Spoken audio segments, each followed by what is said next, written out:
Et avec nous un grand fan du festival de jazz de Nice, l'écrivain Christophe Costantini. Bonsoir. Bonsoir. Vous aurez le temps de passer au festival cette année? Pas cette année, mais j'y vais régulièrement depuis une dizaine d'années. Malheureusement là, un imprévu familial m'empêche, mais Vous êtes un fidèle. C'est un rendez-vous et qui a bercé d'ailleurs mon enfance, puisque mes grands-parents vivaient donc à Cimier, dans la résidence du Palais, et j'entendais les musiques par la fenêtre. C'est peut-être ça qui m'a donné mon envie de jouer du saxo. Vous jouez du saxo, vous avez écrit un livre qui vous a valu le prix du premier roman policier au Festival de Beaune. Et si vous êtes ici ce soir, c'est qu'une partie de l'intrigue, ça se déroule beaucoup aux États-Unis, avec évidemment des meurtres qu'on ne va pas dévoiler, mais aussi à Nice. Pourquoi les États-Unis et Nice ? D'abord, j'ai marié plusieurs passions dans ce roman. Il y avait d'abord la passion, effectivement, d'une enquête criminelle. En fait, c'est quand même un polar à l'ancienne, hein, avec des femmes fatales, un vieux flic désabusé. Et moi, ce que j'aimais, bien évidemment, comme ligne, c'était le jazz. Il y en a pas beaucoup, mais il y a quelques références. D'ailleurs, mon héros s'appelle Thelonious, qui était quand même un des plus grands compositeurs de jazz. Et en même temps, il y a Nice, parce que, comme je vous l'ai dit, j'ai fait quand même mes premiers pas sur la promenade des Anglais.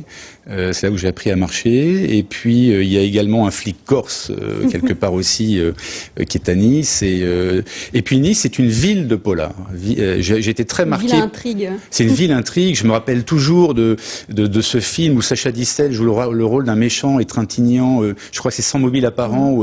Et ça m'avait très marqué déjà enfant. Donc j'ai voulu revenir dans cette ville. Alors vous avez présenté votre livre au Festival du Livre de Nice il y a quelques temps. Vous avez même joué du saxophone. On vous a beaucoup remarqué pour ça.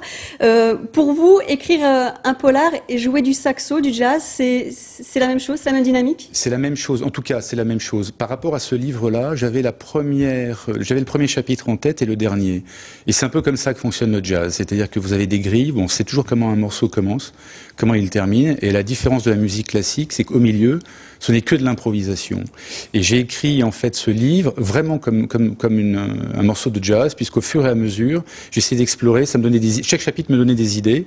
Et je me suis débrouillé, je crois, pour arriver à la fin à être à peu près cohérent. Alors Nice, mais aussi Fayence, dans le Var, vous aimez bien la région, hein? Oui, à Fayence, parce que je fais un tout petit peu de planeur, et mes parents vivent à Valescure, à côté de Fayence, et j'ai beaucoup d'amis dans la région, et je viens très souvent d'ailleurs. En tout cas, l'intrigue de la Note Noire est vraiment palpitante.